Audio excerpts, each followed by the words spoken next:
Welcome everybody. This is Dr. Pawan Gorakanti. I'm the director of Yashoda Hospitals, Hyderabad. Briefly about Yashoda Hospital, we are a one city focused hospital with about 2,000 beds in total, three branches, and besides that, my background is actually a pulmonary critical care specialty. I did it in Michigan and New York. Since then, relocated to India about 2 years ago, and since then, being a director here. So, welcome everybody from all over the country and the world. Today I would like to talk briefly about the COVID pandemic sweeping the country and the world, and every country and city affected in a smaller or bigger way. I think things evolved over the time, like since the beginning of the pandemic, treatment and standards of care have evolved, and we need to keep updated about the latest recommendations, which seems to be changing by the day. And before that, actually, about the experience in Yashoda Hospital, Hyderabad itself, I think the peak of the COVID started around mid-June to end of towards the last week of June. Since then, I've seen quite a number of patients, and actually hospitals are quite full of them. In Yashoda Hospital itself, we converted most ICUs to COVID ICUs. Now we have about 350 critical care beds, including about 150 ventilators, almost in continuous use since the last 1 or 1.5 months. So I can say that we did have some experience with this pandemic, treating with everything from the high flows to non-invasive to ventilators, even some patients on ECMOs and all. So we'll share our experience here. I'd like to introduce our young and dynamic pulmonologist, our newest addition, and pulmonary and critical care Dr. Vishweshwaran is heading our Malakpet branch, pulmonary medicine. Does wonderful work in intervention pulmonary and besides the usual care in critical care and pulmonary medicine. He would walk you through the latest guidelines and recommendations, particularly National Institute of Health and Ministry of Health and Family Welfare treatment guidelines about the COVID-19 thing, including the prophylaxis and medications.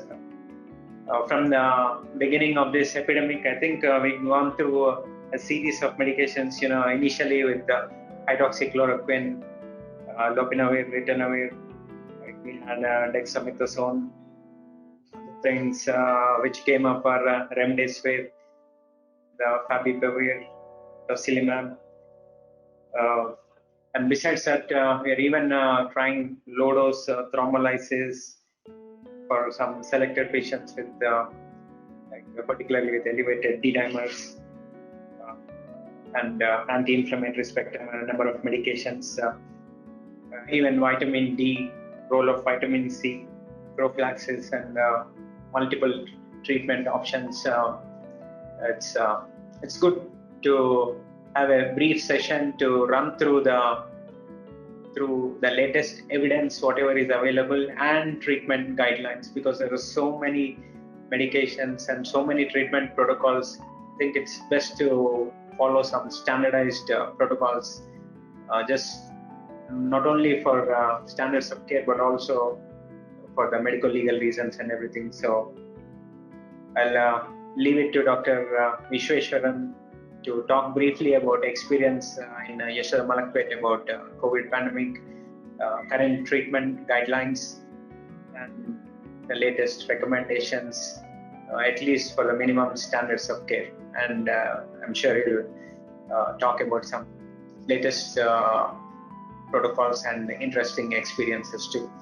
I'm sure all of you must have heard enough of this COVID pandemic by now, but all attention of the world and the country is focused on this pandemic. This is a once in a lifetime kind of pandemic, and hopefully we should be at the tail end of it soon.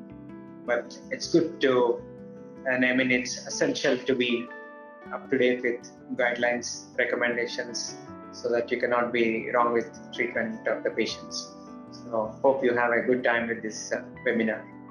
Okay, Dr. Vishweshwaran, you can introduce yourself and carry on for the rest of the webinar. Thanks.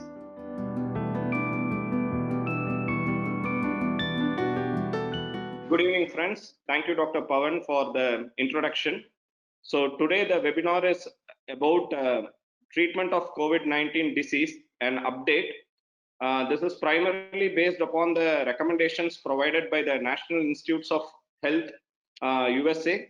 Along with that, we are going to speak about the Ministry of the Health and the Family Welfare Guidelines constituted by the Indian Health Group. So myself, Dr. Vishweshwaran, I am working as a consultant interventional pulmonology and sleep specialist at Yashoda Hospital, Malakpet in Hyderabad. The disclosures are none. The first and the foremost aspect of this talk is the prevention and the prophylactic strategies that are used in the COVID-19 infection. The updated National Institutes of Health guidelines, which was last updated in July 17, 2020, has clearly said that none of the antiviral drugs, or for that matter, any agents, can be used in the pre-exposure or in the post-exposure setting, except in the clinical trial. So why did we really even think about HCQ as one of the prophylactic agents in the management of COVID-19 infection? This is because an in vitro antiviral activity and projection of optimized dosing design of hydroxychloroquine for the treatment of COVID-19 infection was carried out. They found out that the hydroxychloroquine was found to be more potent than the chloroquine, and it reached 3 times the potency of the chloroquine phosphate when it was administered as 500 milligram twice daily, 5 days in advance. So this formed the basis for further trials on the use of hydroxychloroquine as an agent in the treatment as well as in the prophylaxis of COVID-19 infection.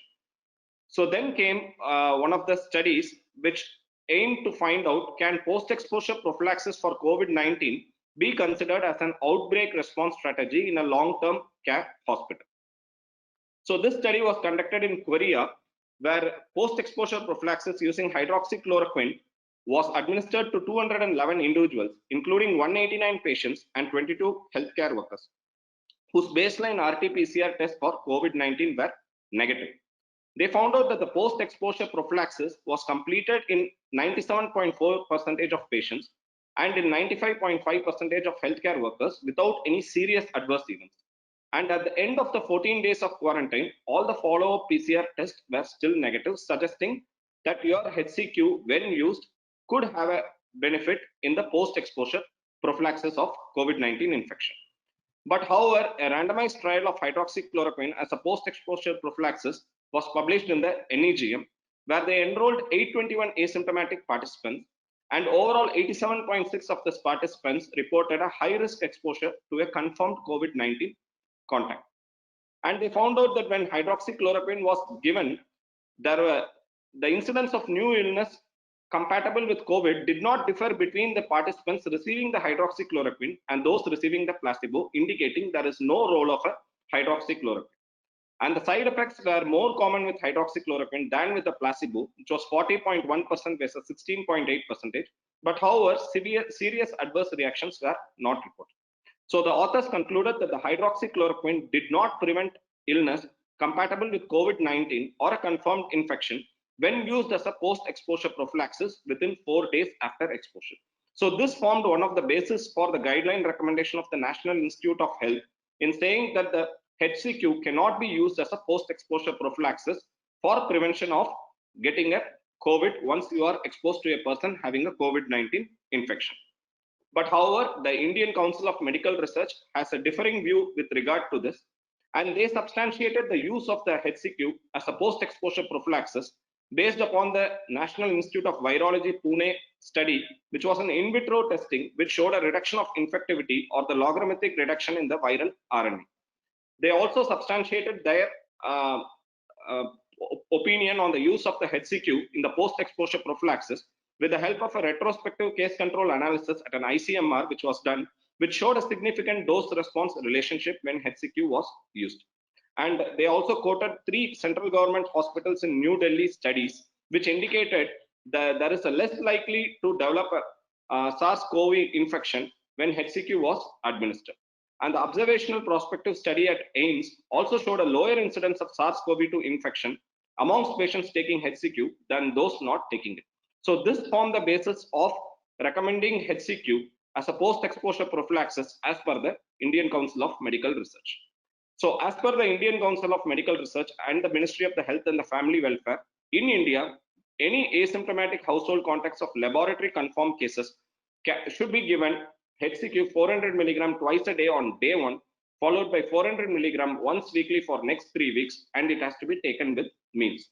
For all the other asymptomatic healthcare workers who are involved in the containment and in the treatment of COVID-19, and the asymptomatic healthcare workers in non-COVID hospitals or non-COVID areas of COVID hospitals or blocks, or asymptomatic frontline workers such as the surveillance workers, the paramilitary and the police personnel who are involved in COVID-19 related activities should take 400 milligram twice a day on day 1, followed by 400 milligram once weekly for the next 7 weeks, and it has to be taken with meals. However, there are few exclusions or contraindications.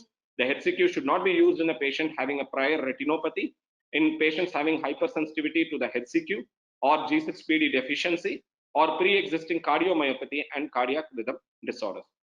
The drug is also not recommended as a prophylactic strategy in children under 15 years of age and in pregnancy and lactation. So in India, we still follow the post-exposure prophylaxis and even pre-exposure prophylaxis in certain population. The next comes, how do we really classify the severity of the COVID-19 disease? So there are different classification systems which are used by the National Institute of the Health, and there is a difference in the classification by the Ministry of the Health and the Family Welfare. So one of the is the asymptomatic or the pre-symptomatic infection. This refers to the individuals who test positive for SARS-CoV infection by virology testing using a molecular diagnostic in the form of a PCR or an antigen test, but they do not have symptoms. For most of our cases of COVID-19 positivity, invariably have an asymptomatic or a pre-symptomatic infection. So in such patients, there is no additional laboratory testing or a no specific treatment is indicated. And if they remain asymptomatic, they can discontinue the isolation 10 days after their day of their first RT-PCR report. And the current CDC recommendations include individuals who develop symptoms are to self-isolate for at least 10 days from their onset of symptoms or until they have no fever and improvement in the respiratory symptoms for at least 3 days. However, the Indian guidelines on the home quarantine also state that following this 10 days from the onset of the symptoms and having no fever for at least 3 days, they should be home quarantine for 7 more days. Next comes the mild illness. The mild illness definition between the National Institute of the Health and the Ministry of the Health and the Family Welfare are almost similar. Mild illness refers to individuals who have any one of the various signs and symptoms of COVID-19 infection, which may include fever, cough, sore throat, malaise, headache, or muscle pain, but they should not include shortness of breath or otherwise dyspnea or abnormal chest imaging.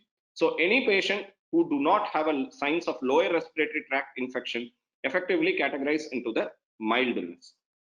Next comes the moderate illness.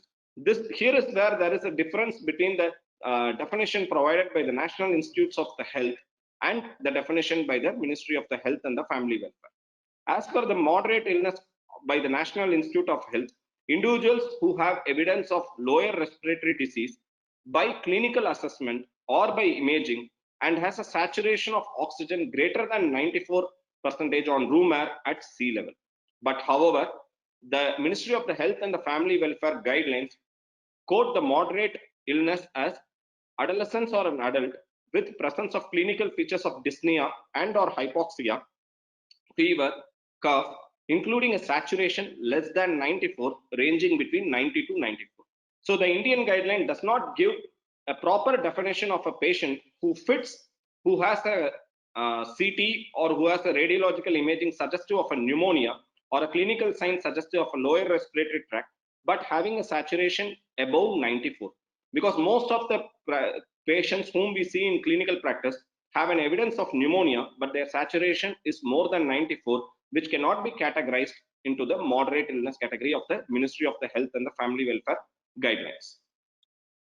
And the severe illness, here also the terminology differs.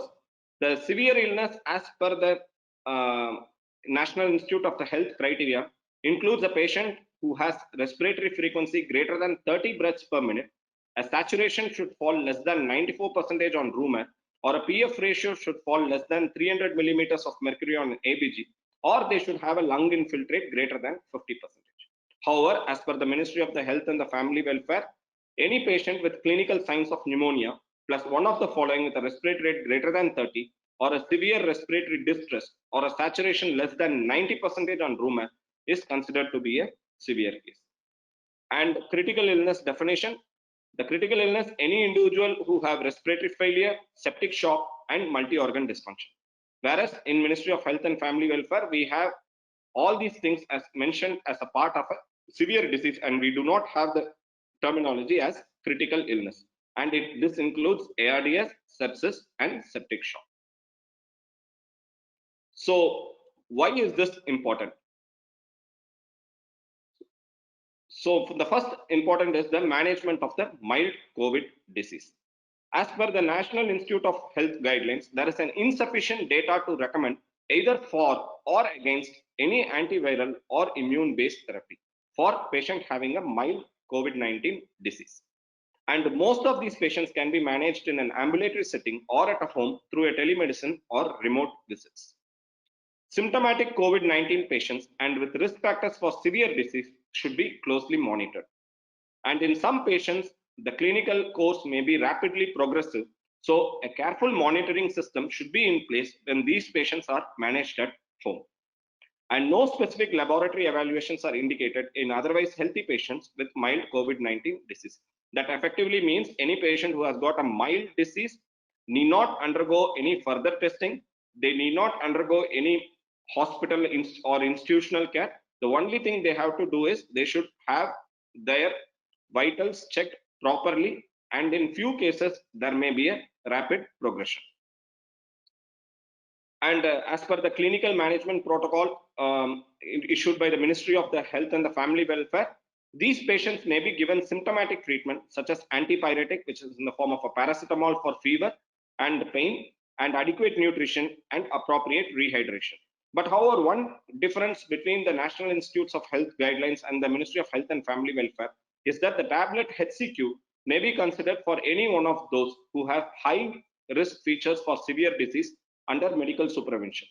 So the high risk group includes any patient who has aged more than 60 years, hypertension, diabetes, chronic lung, kidney or liver disease, cerebrovascular disease, and obesity may be considered as candidates for HCQ, even though they fit into the mild category, but it should be given under strict medical supervision with prior ECG as well. So what are the pharmacological options we have for mild to moderate COVID-19 disease? These are the few drugs which are commonly used in day-to-day practice, especially in Indian population, for treatment of mild to moderate COVID-19 infection. 1, we use hydroxychloroquine. Number 2, we use hydroxychloroquine with azithromycin. Number 3, we use doxycycline with ivermectin. And 4, we use a new drug, which is the favipiravir. But what is the evidence we have for all these to use it in a case of a mild to moderate COVID-19 infection? So the NIH guideline statement on drugs for COVID categorically says there are no Food and Drug Administration, that is the FDA approved drugs for the treatment of COVID-19. And these treatment decisions ultimately reside with the patient and their healthcare provider. So the statement is very clear. There is no approved drugs, and there should be a mutual consent between the patient and the healthcare provider before these medicines are administered to the patient. The first and the foremost drug is hydroxychloroquine. So how does it really act, and why this drug is used in COVID-19 infection? The mechanism of action has been speculated to be an increase in the endosomal pH, and therefore it inhibits the fusion of the SARS-CoV-2 with the host cell membrane, preventing the entry of the COVID virus into the host cell membrane. And it inhibits the glycosylation of the ACE2 receptor, and it inhibits the release of the viral genome. And in addition to this, it is found to have immunomodulatory effects. So this is one of the earliest studies which has come, which is the hydroxychloroquine in patients with mainly mild to moderate COVID-19 disease, an open label randomized controlled trial. In this study, 75 patients were enrolled in each study arm, And they found out that there was no difference between the hydroxychloroquine arm and the standard of care arm in negative PCR conversion rate within 28 days. There was also no difference in the probability of symptom alleviation, and the adverse events occurred in 30% of the patients in the hydroxychloroquine arm, and which comprised mostly of diarrhea, whereas only 9% in patients with standard of care arm. The limitation, however, the limitation of this study was the duration of the HCQ was longer, which could have contributed to the higher incidence of adverse effects, and the study did not reach the target sample size. And the result, this study did not demonstrate any difference in the viral clearance between the HCQ and the standard of care, making the role of a HCQ in the treatment of the mild disease questionable. Then came the recovery, which is a statement from the chief investigators of the randomized evaluation of the COVID-19 therapy recovery trial on HCQ, which was released on 5th June 2020. They clearly stated there is no clinical benefit from the use of the HCQ in hospitalized patients with COVID-19 infection. So a total of 1542 patients were randomized to hydroxychloroquine and compared with 3132 patients randomized to usual care alone. There was no significant difference in the primary endpoint of 28-day mortality. There was also no evidence of beneficial effects of hospital stay duration or other outcomes, indicating even in cases of moderate COVID infection, which requires hospitalization, the HCQ did not show any difference in the primary endpoint with respect to mortality or the duration of the hospital stay or the other outcomes. So this led the WHO to discontinue hydroxychloroquine and lopinavir-ritonavir treatment arms for COVID-19. So this, in the news release on 4th July 2020, stated that these interim trial results show that the hydroxychloroquine and lopinavir-ritonavir produced little or no reduction in the mortality of hospitalized COVID-19 patients when compared to the standard of care.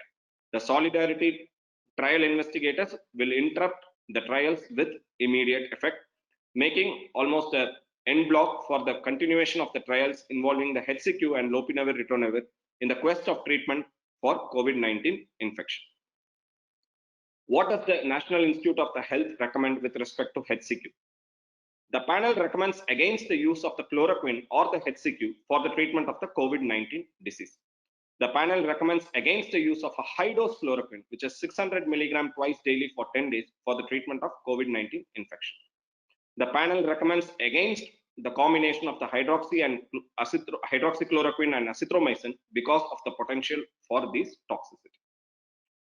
And the FDA has clearly said, given the risk of dysarrhythmias, the FDA cautions against the use of the hydroxychloroquine or chloroquine for the treatment of COVID-19 outside of a hospital or a clinical trial.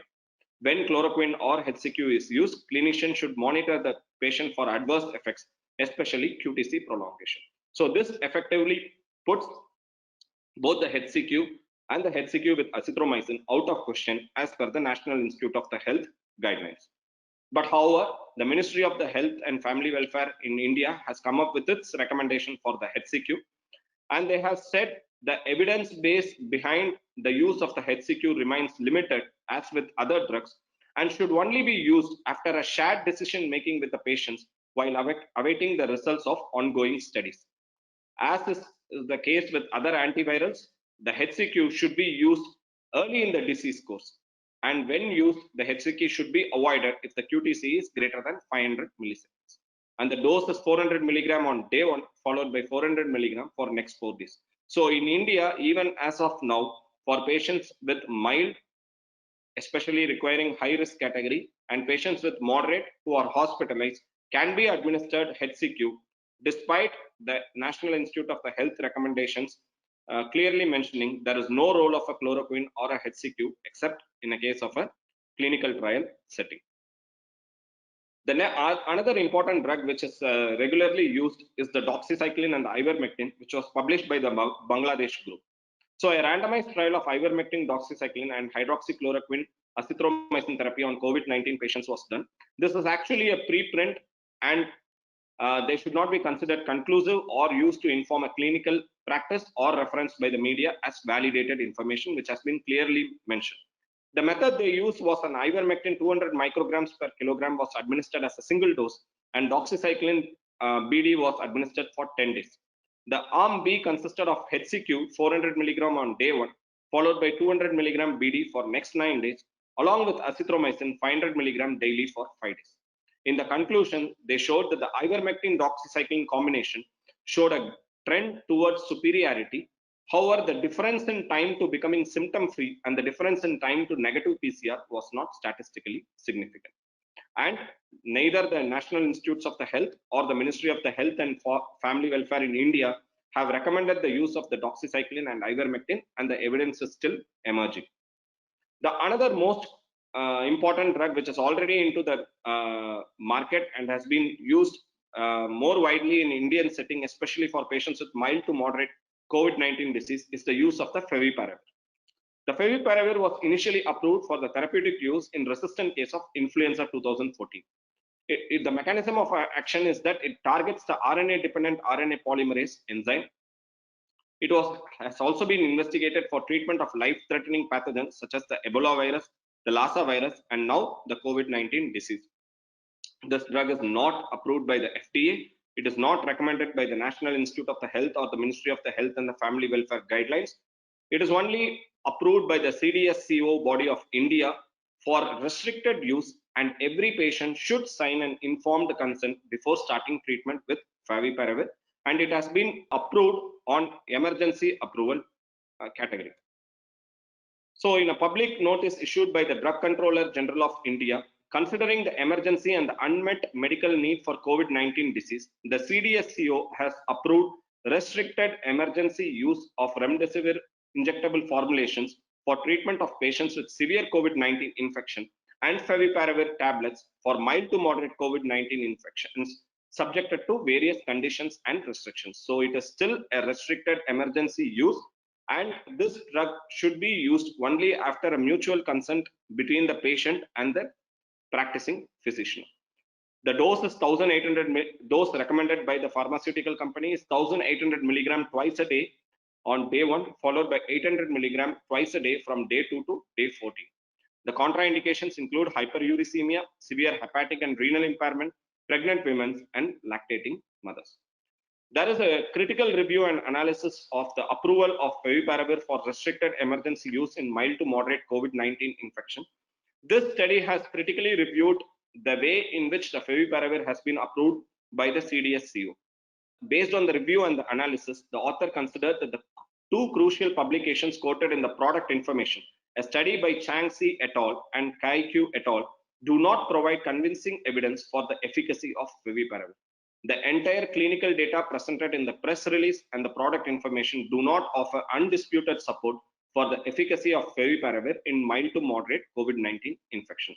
So this effectively means that this is a drug which has been approved as an emergency on emergency basis, and we still do not know what is the real efficacy of these drugs in the Indian population, and the data that was provided to substantiate the approval of these drugs as per the authors of this study are inadequate and less and it is of less efficiency, indicating the need for a more widespread study, especially in an Indian population, to consolidate the data for the proper use of this drug in Indian population. Moving on to the moderate COVID-19 infection and its management. We have seen that the few pulmonary disease can rapidly progress in patients with COVID-19 disease, and therefore the close monitoring of patients with moderate disease is recommended. The initial evaluation should include a chest X-ray, ultrasound, or if indicated, SCT, computerized tomography, ECG, complete blood count with differential and a metabolic profile, including the liver and the renal function test, C-reactive protein, D-dimer, and ferritin have prognostication value, but they are not of diagnostic. So the clinical management of the moderate category of Ministry of Health and Family Welfare, that is patient who has a saturation less than 94, which fits into the severe category of the National Institute of Health recommendation. So always maintain a target saturation between 92 to 96 and 88 to 92 in patients with COPD. If HFNC or a simple nasal cannula is used, N95 mask should be applied over it. All patients should have daily 12-lead ECG. Follow-up CRP, D-dimer, and ferritin every 48 to 72 hours if available should be done. CBC, absolute lymphocyte count, and KFT and liver function test should be done daily. One of the important aspects or treatment aspects of COVID-19 is the use of a awake proning, that is early self-proning in awake non-intubated patients. When do you do it? Any COVID-19 patient with respiratory embarrassment severe enough to be admitted to the hospital may be considered for early rotation and early self-proning. And how do you do it? Care must be taken to not disrupt the flow of oxygen during the patient rotation. And the typical protocols include 30 to 120 minutes in prone position, which should be followed by 30 to 120 minutes in left lateral decubitus, followed by right lateral decubitus and upright sitting position. This is one of the very simple strategies that can be tried in patients not maintaining saturation on supplemental oxygen therapy. In addition to this, the Indian guidelines says that the tablet hydroxychloroquine 400 milligram BD on day 1 followed by 200 milligram BD for 4 days can be continued after an ECG assessment. In addition to this, the Indian guidelines recommend the use of IV methylprednisolone 0.5 to 1 milligram per kilogram for 3 days, preferably within 48 hours of admission, or if oxygen requirement is increasing, or if inflammatory markers are increased on sequential follow-up. One of the most important drugs which is already being used extensively is remdesivir. It is an intravenous investigational nucleotide prodrug of an adenosine analog. It binds to the viral RNA-dependent RNA polymerase. It inhibits the viral replication through premature termination of RNA transcription. It demonstrated in vitro activity against severe COVID-19 infection. So, based upon this original article, which was published in the NEJM, the FDA approved the emergency use of a remdesivir in the treatment of moderate to severe COVID-19 infection. In this study, the patients were randomly assigned to receive either remdesivir 200 milligram loading dose on day 1, followed by 100 milligram daily for up to 9 additional days, or a placebo for up to 10 days. In the result, the remdesivir group had a median recovery time of 11 days in comparison to 15 days for patients who is not on remdesivir. The Kaplan-Meier estimates of mortality by 14 days were 7.1% with remdesivir and 11.9% with placebo.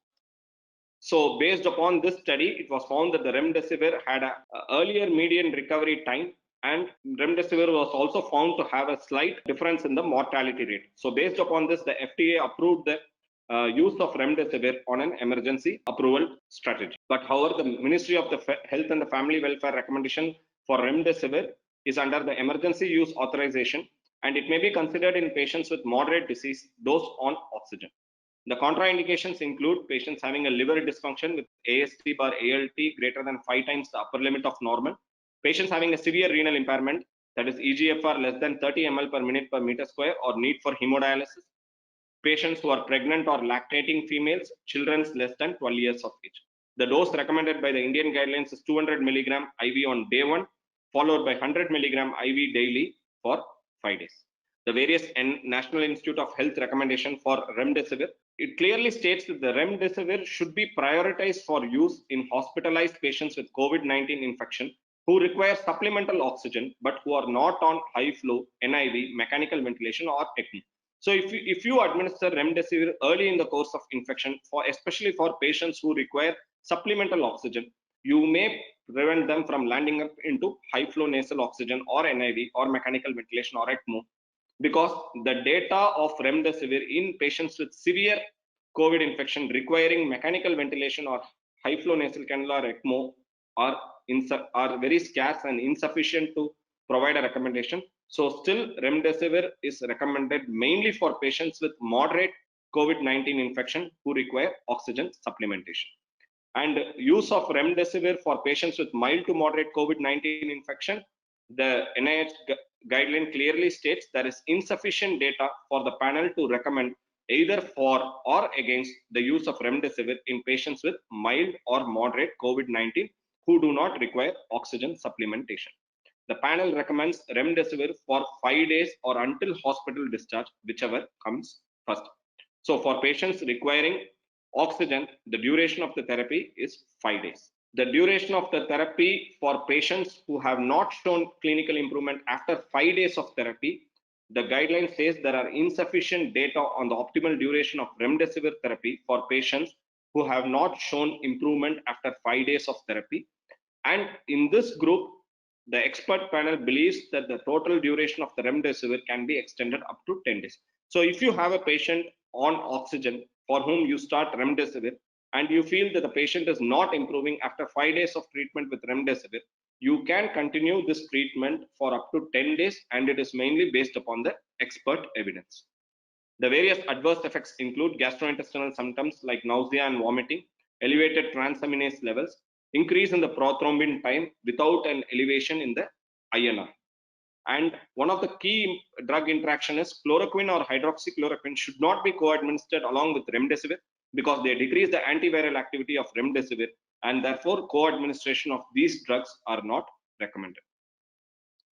The most important thing to remember, these IV formulations contain the renally cleared sulfobutyl ether beta cyclodextrin sodium, and therefore they are not to be indicated, especially for patient with EGFR less than 30 ml per minute. But however, even in few studies, EGFR less than 50 ml per minute are also excluded from clinical trials. And in pregnancy, it should only be used when the potential benefit justifies the potential risk to the mother and the fetus. And in children, remdesivir is available through an FDA emergency usage approval for adults and children, and through compassionate use programs for children with COVID-19 disease. The other important thing which is being used, especially in Indian population for patients who are not improving on oxygen, is the plasma therapy.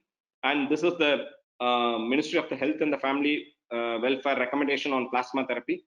These are considered as the off-label drugs, and it may be considered in patients with moderate disease who are requiring oxygen and who are not improving, and the oxygen requirement is progressively increasing despite the use of steroids. And before giving the plasma, the ABO compatibility and the cross-matching of the donor plasma must be ensured. The neutralizing titer of the donor plasma IgG against the S protein of the RBD should be above 1:640, and the recipient should be closely monitored for several hours post-transfusion. It should be avoided in patients with IgA deficiency or immunoglobulin allergy, and the recommended dosage is 4 to 13 ml per kilogram. Usually 200 ml single dose is given slowly over not less than 2 hours. The other important drug which is used in the moderate to severe COVID-19 is the tocilizumab, and this, as per the Ministry of the Health and the Family Welfare recommendation, this is also off-label, and it can be mainly considered in patients with moderate disease with progressively increasing oxygen requirements and in mechanically ventilated patients not improving despite the use of steroids. The long-term safety of this drug in COVID remains largely unknown. It can be used in the presence of raised inflammatory markers like CRP, ferritin, or IL-6. The patient should be carefully monitored post-tocilizumab for secondary infections and neutropenia. It cannot be used in patients having active infections and tuberculosis. The dose is 8 mg per kilogram, maximum 800 mg at one time, given slowly in 100 ml NS over 1 hour, and the dose can be repeated once after 12 to 24 hours if required. However, there are varying recommendations from the National Institute of the Health. As per them, the summary recommendations for the convalescent plasma and for the immunoglobulins are that there are insufficient data to recommend for or against the use of the blood-derived products for the treatment of COVID-19 infection. The panel also recommends against the use of mesenchymal stem cells or the non-SARS-CoV specific intravenous immunoglobulin for the treatment of COVID-19 infection. And there are various immunomodulators under the evaluation for the treatment of COVID-19 infection. And one such drug which has been approved by the recovery trial is the dexamethasone. The panel recommends using a dexamethasone of 6 mg per day for up to 10 days for the treatment of COVID-19 in patients who are mechanically ventilated and in patients who require supplemental oxygen but who are not mechanically ventilated. The panel recommends against using dexamethasone for treatment of COVID-19 infections in patients who do not require oxygen supplementation. If dexamethasone is not available, prednisolone, methylprednisolone, or hydrocortisone can be used. So dexamethasone is to be indicated only for patients who require supplemental oxygen or who are on mechanically ventilated. And the equivalent dose of dexamethasone is of 6 mg is prednisolone 40 mg or methylprednisolone 32 mg or hydrocortisone 160 mg. There are various other National Institute of Health recommendation, especially for interleukin 1 inhibitors, 6 inhibitors, interferon beta. They say that there is insufficient data to recommend either for or against the use of these immunomodulators. And the panel recommends against the use of interferon alpha or beta and the Bruton's tyrosine kinase inhibitors and the Janus kinase inhibitors for the treatment of COVID-19 infection. And tocilizumab, which was initially thought to be one of the rescue drugs in the treatment of COVID-19 infection, which was given as the off-label recommendation by the Ministry of the Health and Family Welfare, has now not met its clinical endpoint. So this is the COACTA trial, which was published, the results of the COACTA trial, which was published by the Roche in its update, which clearly said that the COACTA trial did not meet its primary endpoint of improved clinical status in patients with COVID-19 associated pneumonia, or the key secondary endpoint of patient reduced mortality, indicating that tocilizumab may not be the drug with the current evidence currently available. And one another controversial topic in the treatment of COVID-19 disease is the antithrombotic therapy. These are the recommendations by the National Institute of the Health. In non-hospitalized patients with COVID-19, there are currently no data to support the measurement of the coagulation markers like D-dimers, prothrombin, platelet count, and fibrinogen. In hospitalized patients with COVID-19, hematological and coagulation parameters are commonly measured, although there are currently insufficient data to recommend for or against using this data to manage clinical decisions, indicating that the routine serial for monitoring of these D-dimers and fibrinogen may not help in decision making regarding whether your anticoagulants has to be escalated or not. And these are the NIH recommendations for the venous thromboembolism screening and prevention. For non-hospitalized patients, anticoagulants and antiplatelet therapy should not be initiated for the prevention of VTE or arterial thrombosis unless there are other indications for usage of these drugs. For hospitalized patients with COVID-19, VTE prophylaxis should be given as a standard of care as for other hospitalized adults, and there are no specific recommendations for VTE prophylaxis in patients with COVID-19 infection. And hospitalized patients with COVID-19 should not routinely be discharged on VTE prophylaxis. There are currently insufficient data to recommend for or against routine deep vein thrombosis screening in COVID-19 patients without signs or symptoms of venous thromboembolism. And with respect to the vitamin D, there are insufficient data to recommend either for against the use of vitamin D for the prevention or treatment of COVID-19. And with respect to the zinc, the COVID-19 recommends against using zinc supplementation above the recommended dietary allowance for the prevention of COVID-19, except in a clinical trial. And for clinical management of a severe, as per the MOHW, or the critical, as per the NIH recommendation, who require oxygen support, these critical patients may also experience a cardiac, hepatic, renal, and central nervous system disease. And most of the recommendations for the management of critically ill patients with COVID-19 are extrapolated from the experience with other life-threatening infections. And special precautions to prevent environmental contamination by SARS-CoV is warranted. That is one of the most important things that we have to ensure, especially for the healthcare workers. And these are few recommendations by the NIH for critical illness. For infection control, fit tested respirators, N95 respirators, or the PAPR respirators rather than surgical mask, in addition to the PPEs, which involves the gloves, gown, and eye protection, such as the face shield or a safety goggle, should be used. And with respect to the hemodynamic support, norepinephrine is the first vasopressor of choice. And for adults with COVID-19 and refractory shock, the panel recommends using low-dose corticosteroid therapy, that is a shock reversal over no corticosteroids. And for ventilator, the panel recommends using the high-flow nasal cannula over NIV. And in the absence of an indication for an endotracheal intubation, the panel recommends a very close monitoring trial of NIV for patients when HFNC is not available. So if HFNC is there, it is the first modality to be used. And when HFNC is not there and the patient is not a candidate for intubation, then NIV should be used. And for patients, trial of awake proning positioning may be considered to improve oxygenation in patients whose oxygenation did not improve despite HFNC or NIV assist. And the panel recommends against using awake prone positioning as a rescue therapy for refractory hypoxemia to avoid intubation in otherwise patient who will get intubated and mechanically ventilated. So all these strategies should not deter one from intubating the patient and putting the patient on mechanical ventilation. So if a patient has a criteria for invasive mechanical ventilation, he or she should be intubated and should not be made to suffer from refractory hypoxemia out of the fear of spread of COVID-19 infection. And for mechanically ventilated patients with COVID-19, the tidal volume should be between 4 to 8 ml per kilogram of predicted body weight. And for mechanically ventilated patients with refractory hypoxemia, prone ventilation for 12 to 16 hours per day should be preferred over a no prone ventilation strategy. And the panel also recommends using an inhaled pulmonary vasodilator as a rescue therapy in patients with COVID-19 where oxygenation could not be improved. They also say there are insufficient data to recommend either for or against ECMO for patients with COVID-19 and refractory hypoxemia.